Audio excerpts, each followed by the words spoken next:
Peter was a wonderful older brother. He taught me a great many things. He sort of prepared things for me. Peter was the quintessential young boy's favorite uncle. When my parents would go away, he would move in, and he let us do things that we ordinarily could not do. He let us watch television. He let us sit in the front seat of his Porsche. Well, Peter was the type of uncle that nephews dream about. He would show up on random Sundays to hang out, to play. What I learned from him is Menschlichkeit. Peter was par excellence a mensch. And that was exemplified in how he treated people. Everyone was important to him. He was thoughtful. He treated us all with high regard. People weren't invisible to him. Whether it was a doorman, an elevator man, he knew everyone's name, he knew their family. Whenever someone did something around him, he always made sure to say thank you in the right way. He didn't judge people. He didn't talk gossip about people. He always made me smile when I met him. Literally 24 years, I don't think I ever met him, and he didn't take the time, no matter what was going on. He would always stop and say something beautiful to me. Every Erev Shabbat, he would make his call to the office and speak to each and every one of us ladies, kidding around, ask about our health, ask about our spouses. He anticipated people's needs. He gave of himself, whether it was a small little thing or a large thing. He didn't know the word no. He just gave and gave and gave. The way Peter gave tzedakah, it taught me such a lesson in giving. He never made the recipient feel like they were receiving. He actually always felt that it was his schus, that he was helping you, and what more can I do to help you? Most importantly, it was his generosity of spirit. How he gave. There was no ego. He made you feel like $1 million. He made you feel like you're doing him the biggest favor.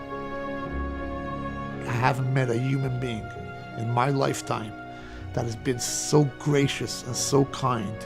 And sometimes there were even difficult times, but Peter always came through. He was committed to accomplishing great deeds on behalf of the Jewish people, but in a quiet, modest style.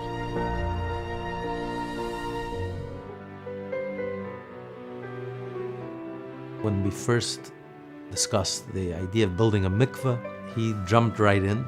The project started out very modest, but it quickly scaled up, and he was there all the way. I was somewhat disturbed to find out that there was never a mikvah on the Upper East Side with all the Baal Batim and all the good people living on the Upper East Side. So I'm glad that we finally were able to do it. There were certainly times when we thought, this is just too hard, except for Peter. Peter kept saying all the time, you'll see, we'll find a way to do it, it'll get done. His confidence in our ability to get this done never wavered once. Peter was the quiet, methodical, and yet very intense person who listened to everything and had an unusual record of being perfect in his advice. Perfect means the advice that we followed. This building, this mikvah, stands because of Peter's vision. Every night, 20, 30 women, a few hundred women a month, bringing holiness and blessing to our community and to our people. It's all in the merit of Peter.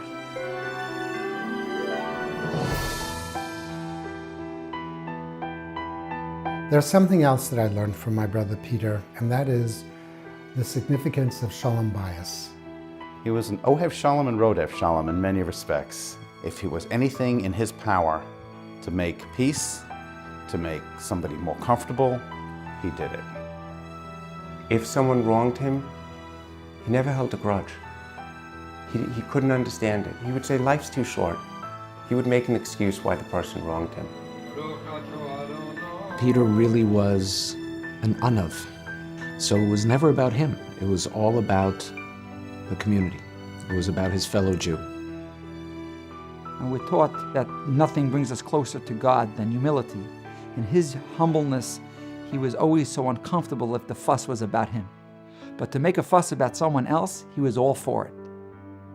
He was a good example as to how someone who believes in Hashem should act. He was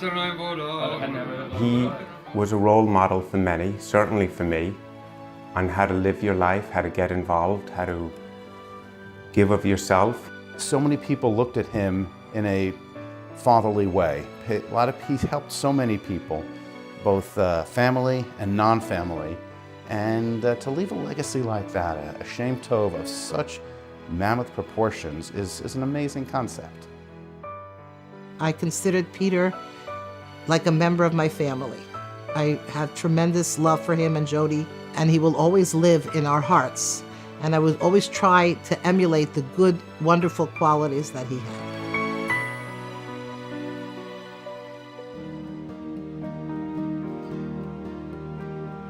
Chabad of the Upper East Side would never have happened without Peter Schwalbe. We have a shul, a kolel, a preschool, a day camp, and a mikvah. And it was a great honor for our family to create the mikvah. It really was incredible that for decades that there wasn't a mikvah on the Upper East Side. And now it's use of mikvah is booming. The understanding of Taras HaMishpacha has grown exponentially. But it took the Jacques and Hanna Schwalbe mikvah on the Upper East Side to create that breakthrough. I don't think anybody will ever know how many lives are being affected today and for many years to come because of things that he has done during his lifetime. He touched so many lives, so many, many lives. That was the specialness of my brother. That was Peter. Goodness through and through. A prince. He was royalty. He was truly, truly, truly special. We just thank the Eibishter, thank Hashem for sending Peter our way.